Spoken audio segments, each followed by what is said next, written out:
Thanks for joining us for this new episode of the Mostly AI SmartPod from the editors of AI Impact Smart Brief. I'm Susan Rush, and today, along with my co-hosts, Michael Domingo and Victoria Martinez, we're going to be talking about the future of AI in digital marketing. And we've got a great interview from the perspective of a marketing CEO who's in the trenches with it right now. But along with the interview, we will have our usual segments. Last Week in AI, I'll talk with the Notbots, and Vicky's 2-Minute Tech Pulse. Over to you, Domingo.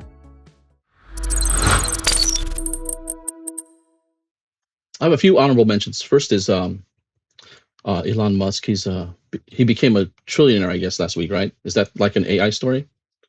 Probably not, but maybe a little bit. I thought maybe AI actually helped him get there. It's probably the biggest news for an honorable mention, right? And so is also the SpaceX IPO. I might add that some of that, you know what, my friends, I have a couple friends who actually work there, so their stock options made them newly minted millionaires, which kind of makes me jealous. But we'll ignore that for now. Last week's saga was the U.S. government closing off Fable and the Mythos access. That might be another gigantic story in AI to ignore, but I'm going to do that. Okay. Instead, my piece for Last Week in AI, and don't laugh, all right? It's this story on the Alabama.com news site on McDonald's using AI to shorten the idle time in the drive-thru. You might say, so what? The what is this? What I want is my fries to be hot and my wait to be short. If AI gets me my fries that much quicker, I wouldn't have to keep sending them back cold fries for a redo. In any event, they created an AI assistant called Archy, or actually it's called Arch IQ, and they call it Archy. They're testing it to streamline the kitchen operations, and get this, the app is supposed to free up employees from having to work in the cooking side and engage more with customers. Imagine that. Before I go on, and actually before I end my segment, I wanted to offer a couple side notes. While I was going through the background on Archy, I Googled and fell into the rabbit hole. Let me tell you about this story about this Wyoming farmer who got banned from the drive-thru. He tried to steer a horse-drawn cart through one earlier this year. And another story from 2020 of a drive-thru over at in Germany. This is a drive-thru for McDonald's for boats. It's not quite what it sounds like. Basically, they drive up in a dock. McDonald's has a kiosk on the dock, and you just shimmy yourself up there, order, and they bring the food dockside. And I thought those were kind of cool stories. You can find the links for those and the rest of the stories in the guide for this episode. So, Susan, you had some stuff. Yeah, thanks, Domingo. I love that McDonald's story. It sounds funny and it sounds like quirky that AI is in the food industry, but it's actually one of the industries leading the charge. Voice AI is gaining traction in the industry for many different things. But just like McDonald's, Burger King introduced Patty. She's an AI chatbot. And she also is, she's also helping the quick service chain improve their customer interactions. So she's tracking how often they say please and thank you. So they're really trying to upgrade that customer experience. So it sounds funny, but I think it's actually really, really important and a really great use of AI. So we'll see how that shakes out. But as per usual, the food industry is, and retail, they're always at the forefront of trying new things and making sure that their customer is put first. So, so my honorable mention this week is the idea of a US-backed AI sovereign wealth fund. That has been kicking around. Bernie Sanders has his idea for it. The White House came out with their own idea. We've heard from some analysts. So we asked our AI Impact Smart Brief readers, and 42% of them said this is a really bad idea. And then 45% collectively backed the idea, but no one could agree on which plan was best. So I guess at this point, we're just going to have to keep watch and see if a plan bubbles to the top or if it even happens at all. Vicky? It sounds like politics, right? Yeah. 45% and 42%. Well, actually, before I do my honorable mention, if Burger King and McDonald's want to speed up their customer service, all they have to do is talk to somebody at Chick-fil-A, because I don't know if you guys have seen, those people are like amazing. They are just so packed, and I have no idea how they get your food like super fast. Customer service is on point. I don't know, and I don't think they're using AI. I think they're just like, I don't know, they're robots. But maybe, McDonald's and Burger King should talk to them if they really want to deal with customer service, because Chick-fil-A doing it right. Just please So open on Sundays, right? no, it's closed on Sundays. I The only know, but thing, open on Sundays. That's what I want. Chick-fil-A is Well, Sunday. so they could put the AI AI into version of AI Chick-fil-A. version on Sundays, Chick-fil-A on There you Sundays, go. AI version. So they can So work. for my actual honorable mention, not in the food industry whatsoever, it's actually I wrote about it this week on our AI Impact Wave. It is AI fatigue. It has been a trending topic at an HR conference this past week. There's two different sides to it. From the employee side, they have the stress and anxiety of trying to upskill and learn how to use AI, and there's this whole thought of workforce displacement because of AI. And then from the tech side, on the engineers, it's like they feel like they're glorified babysitters when their work is supposed to be simplified. It's actually doubled because they're now overseeing a ton of AI agents. So it's interesting to think about, and something that I've never even, I would have considered, but, reading into it, it's like, well, you know what? You're right. Like, yes, you're simplifying my life, but at the same time, I'm also having to make sure you're doing it right. So instead of me just doing it myself, why have you do it, an AI agent? So it's interesting to see, is it really helping us out or not? I had some thoughts on that. I really like that piece actually. It was the whole idea of like AI fatigue, right? Everyone's brains are like, trying to like go to the next thing and not worry about all these menial tasks, right? So I wonder how much of that information is going into my, like how much information can I cram into my tiny little brain, and how much can I like remove to make it easier, right? Um, Sometimes I'll look at menial tasks and I'll think, cool, AI can do that for me. The problem is, I have this odd thing where I have to do the menial task to move on. And it's weird because sometimes I get motivated to do something like change the oil or do my quarterly taxes. And I have to make sure the dishes are cleared away before I can even do anything. Or my bathroom has to be spick and span. And so I got to do those things before I can actually move on to like the more complicated stuff. It's just kind of how my brain works. And I think of this, look at the whole AI thing where, like AI fatigue. I actually need that stuff to keep my brain working. Otherwise, if I do only the like the hard stuff and not do anything, some of the menial stuff, it almost makes my brain hurt. That's how I'm feeling these days. In fact, it's like AI fatigue is really kind of like working personally on myself, I think. So, anyways, I hope that makes sense. I don't know. Yeah, no, it makes sense. And I think it's kind of like a new like work-life balance, right? Like everyone talks about work-life balance, but now we need a Work AI balance? work AI balance. Yeah. Yeah, I So guess I I need to be think coached. it's real. It's a real thing. So yeah. Hey, let's talk about AI in digital marketing. A week ago, I had the chance to talk with Patrick Briggs, the CEO of Semify, who had some provocative thoughts about AI and what it's doing to shape digital marketing's future.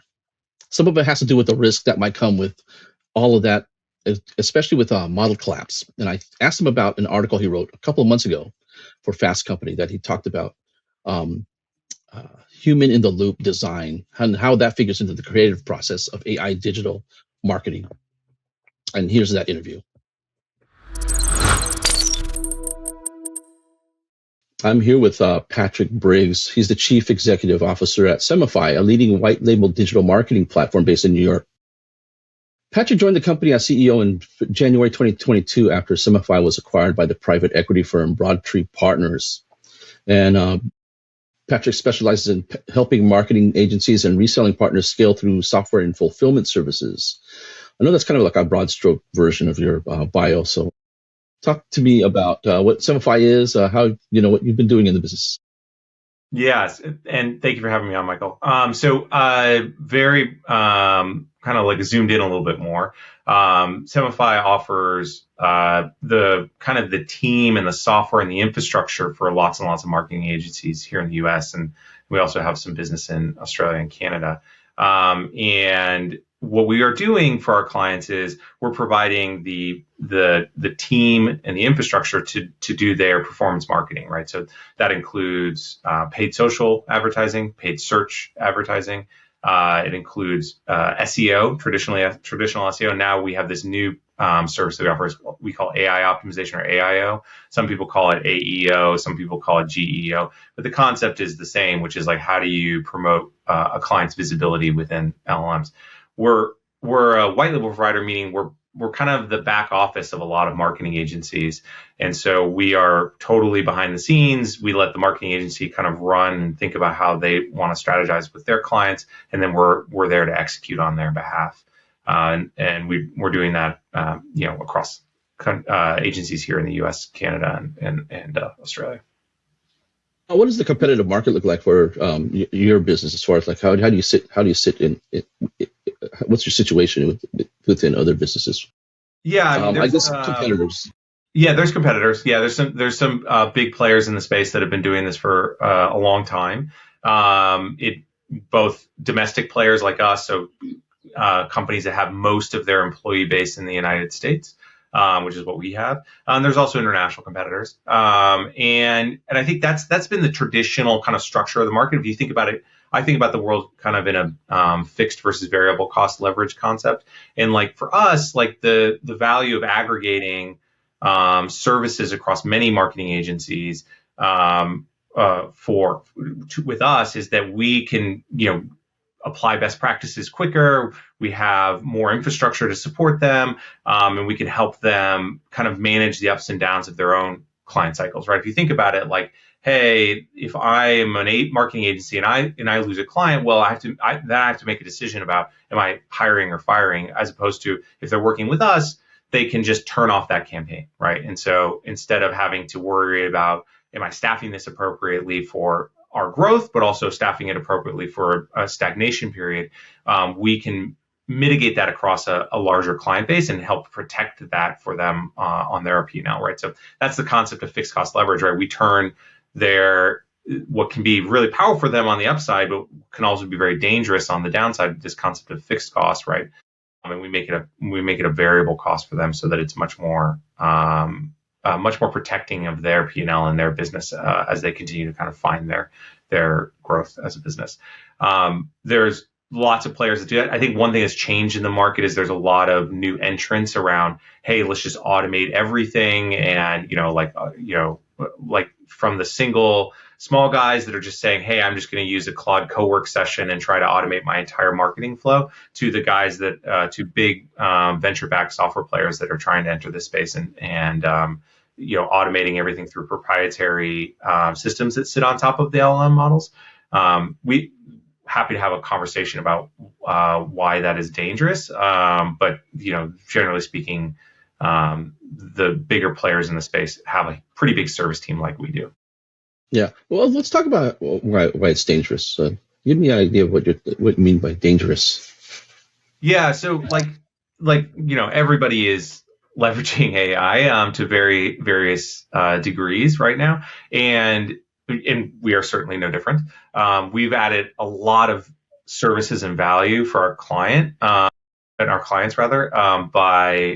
adding AI into our workflows and improving. We've been able to grow our business and add new services. And that's kind of how we approach AI, is a sense of like, hey, how do we add new services? How do we add new value to clients with the advent of AI, as opposed to like, oh, we're just going to, remove humans from our cycle or from our processes. And the reason for that is really you're starting to see Google, which is the provider of one of the frontier models in Gemini, but also arguably the kind of the 10,000-pound gorilla when it comes to how should we be acting within search, or how should we be acting with LLMs, right? There's a lot of data out there that OpenAI is scraping Google results to augment their own models. Whether or not that results in court cases that's not, I'm not a lawyer, so that's not my place to comment on. For sure. But the short answer is, what the way Google goes is the way OpenAI and Claude and all those other guys are going to go too. And so Google has already signaled very aggressively that they're not interested in people that are kind of putting out just AI recycled slop or AI recycled content or whatever, that kind of stuff. And so as Google starts to get more aggressive in their strategies and communication around that, these guys that are just doing these fully automated loops of just generating AI content and putting it on websites and doing AI-based best practices are going to get hammered. And so I view it as, you're already starting to see it. There's countless examples in the SEO community around, hey, these websites built a bunch of AI stuff. Google looked at it, let it sit for 6, 7, 5 weeks. I don't know what the right exact time period is. And then they just de-indexed all of it. And that's what's going to happen to all these guys that are just, we can automate everything with AI, right? If you can automate everything with AI, so can everybody else, right? Mm-hmm. And so if that's the case, there's no differentiation. And in the way Google would put that in their parlance is there's no EEAT value or expertise or experience value. And so then they're just going to take that out of their index, right? One of the things people forget is I don't remember the exact stat, but I believe it was about 3% of the internet pre-AI Google indexed, right? So 97% of the internet was ignored by Google, and only 3% was. That was really hard for SEOs to get into that index at the time. And the internet is only growing at an exponential rate thanks to all the stuff that's going on with AI. And so now the question is Google going to increase that index? Probably not. What they're going to do is make the N is probably, or the size of the index is going to stay the same, but the amount of content is going to grow, which means on a percent basis, the index is going to shrink, right? So maybe now, I don't know the exact number, only people in Google know that. But now the index is going to be, let's say, 1% of the total internet. And that just means the bar to get into that 1% is going to be that much higher than it ever has been in the past. And so what does that mean? Can you do the same thing as everyone else? No, you have to be different. If you want to be in that 1%, if you want to be in the index, you've got to be different, right? If someone comes along and says, we've got a button, you push this button and do everything in AI, well, your chances of getting the index are diminishing every single day on that push easy button, let's call it. Yeah. The push easy button, though, too, can probably come up with some pretty creative ways of getting into the index, though, wouldn't you say? I mean, they're starting to use, there's some, the AI agents are getting smarter and smarter in being able to, no question. I think the way I think about it is like, hey, yeah, absolutely. I would expect, if you think about it from a competitive dynamic standpoint, if I've built my entire business, if I'm one of the competitors of Semify and I built my entire business on AI automation, everything, I'm going to have to get really smart on AI automation, everything. And I think then it becomes a bet of who's smarter on AI automation, the people that are sitting on top of the models or the people creating the frontier models, right? In my mind is if I'm in Google and I'm saying, hey, how do I make a frontier model that is, and use my frontier model to filter out all of this stuff versus the people that are using my model to make all this stuff, I suspect in the long run, Google's going to win on that. And so that's where I'm saying, hey, it doesn't make sense to be misaligned with what Google's telling you or what these other frontier models are telling you. It makes sense to be aligned with them and work within which is harder, to work within their ecosystem and do the practices that they're suggesting, because otherwise, eventually they're going to catch up, right? It's going to work for a little bit. There's no question. But eventually they're going to catch up. And does Google have the capitalization and the engineering team to catch up? I'd argue yes. Like any of these businesses that are sitting on top of a model, maybe they've got 20 engineers. I don't know. That's probably 100 times smaller than the number of engineers at Google. I actually don't know the number of engineers at Google, but I'm guessing they have more than 20. Well, they might be less, actually. They might be automating now. Who knows? I mean, Sundar did say 75% of Google's code is being written by Gemini. So maybe, but I still think it's more than 20. I can safely say that Google probably has more than 20 engineers on staff. Yeah. Okay. All right. Hey, so I want one of the reasons why I brought you out on is I did read this article in Fast Company that you wrote about AI native and humans in the loop. Can you give me a little, I guess, a synopsis of what that article's about and why you covered it? Yeah, I mean, it kind of goes back to what we were just talking about is like, why is human in the loop design? Sometimes we internally are kind of debating whether we call it human governance or human in the loop. But right now, human in the loop seems to be the term that's sticking internally.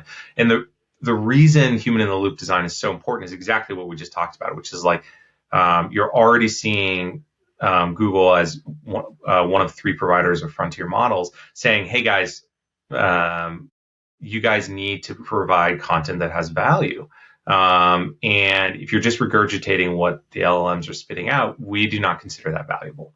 And so our design is like, hey, we're still using AI to orchestrate and automate a lot of our processes, but we need humans in there to inject the value. Otherwise, you're going to be by the wayside in this growing AI ecosystem, right? And like, remember, the index isn't growing.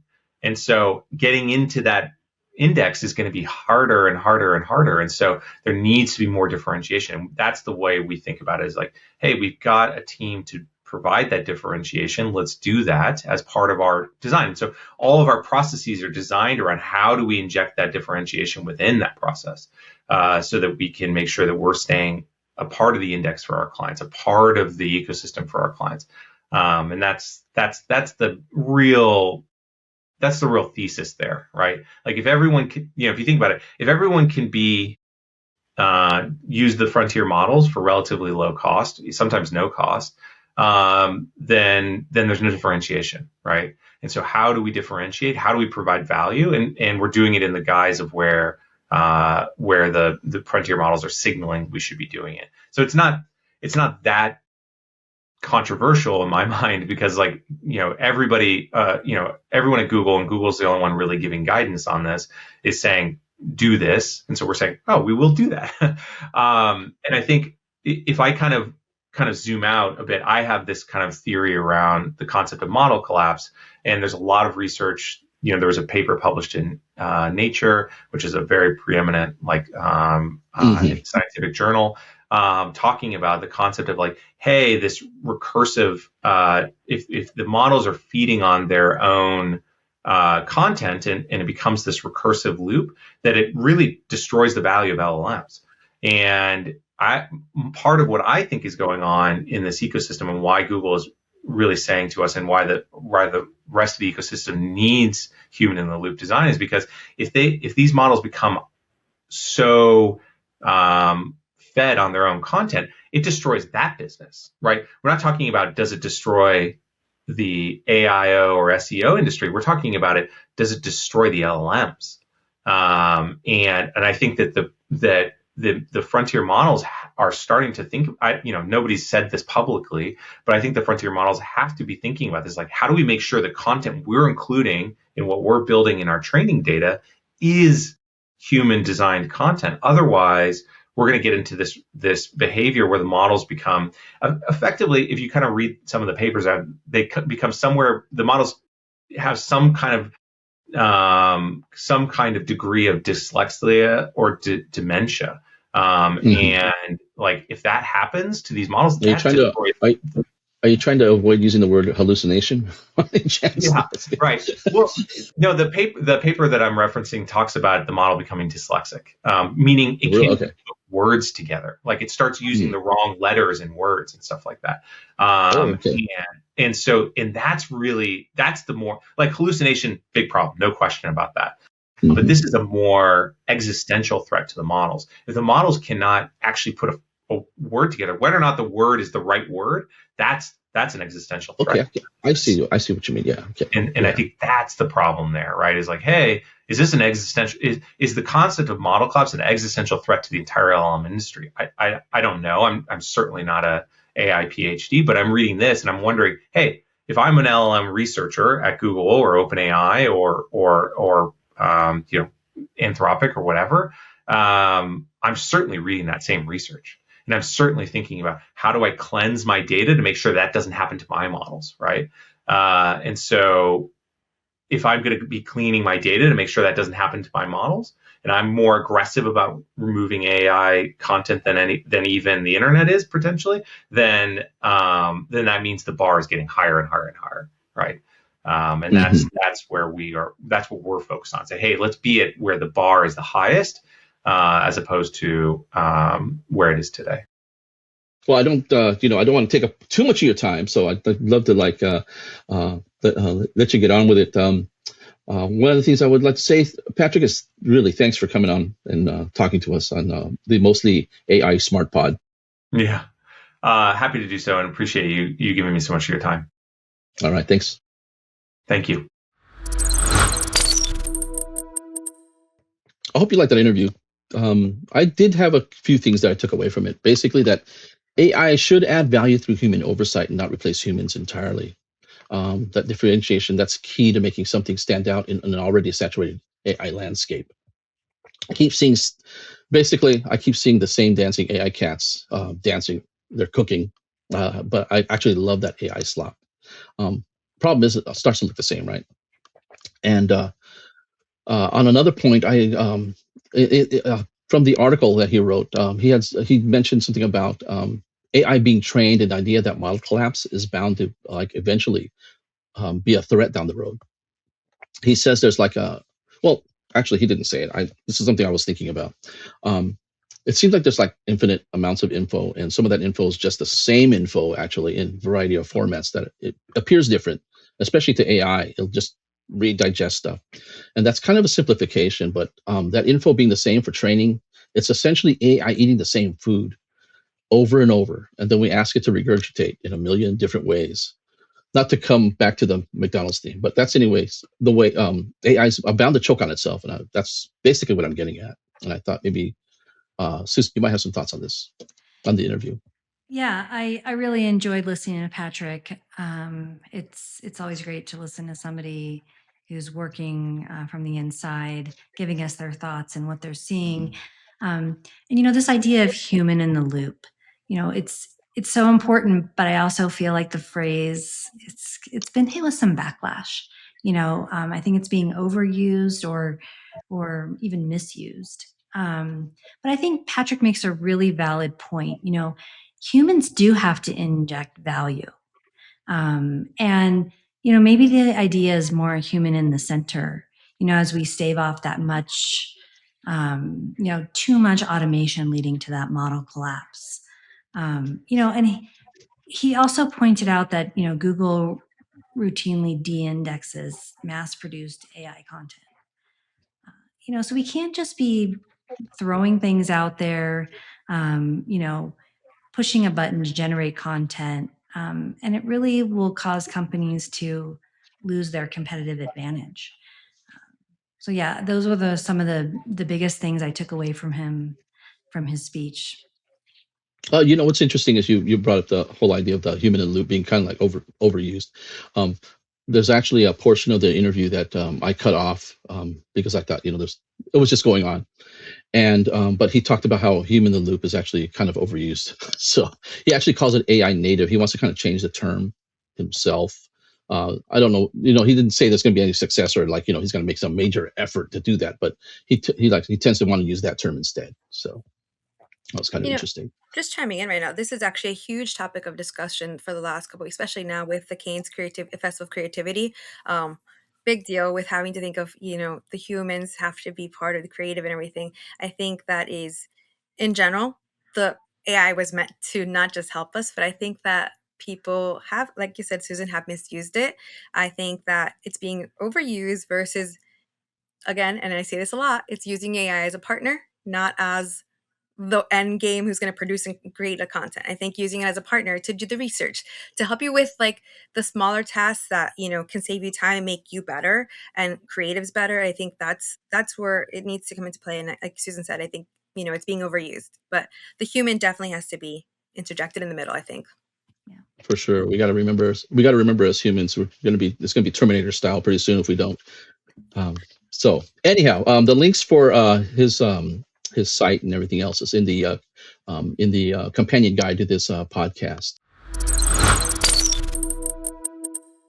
All right, so kicking off your 2-minute tech pulse. This week we have kind of a 2-for-1. Starting off with Perplexity Comet Browser. This is basically an alternative AI native browser that essentially synthesizes any live web research into like a whole structured report. And instead of just traditional search results links, it'll focus on like a whole answer engine that's optimized, and it'll fact check and do research. So I think that's definitely a bonus, especially for people who are researching or doing any editorial projects or just research work. That's going to be really great. This is the one that's a twofer. It's the Key Moments and Match Chat. This is something that was created by IBM for Wimbledon, just in time for the tournament coming up in about this week, actually. No, June, end of this month. So IBM basically created this app that explains how the momentum influences are based on the likelihood to win, and it's available on the Wimbledon app and the web. And then Match Chat, it's basically it's a conversational platform for fans to using AI agents trained on the events, and they'll basically be able to respond to, including pictures of videos, anything that's going on in Wimbledon. So it's like really getting that interactive element of Wimbledon. And I think this is great because, tennis is being overshadowed a little bit because that's World Cup. So this is a great way to engage fans and really get that momentum going.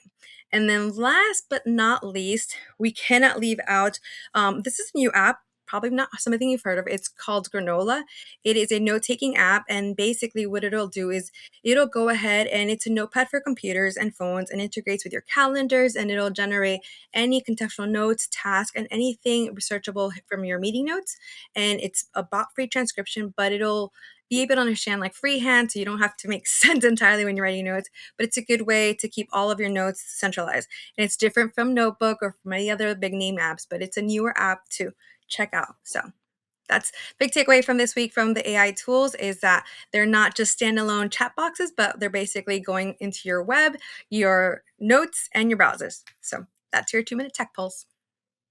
Yeah, thanks, Vicki. It's interesting. I wonder if the chat bots or that IBM Wimbledon chat is kind of blown by Serena Williams playing singles at Wimbledon this time around after she's been retired. So who knows if that'll kind of mess up the ideas of the chances of winning or not, but I guess we'll stay tuned. But anyway, well, that's our show for today.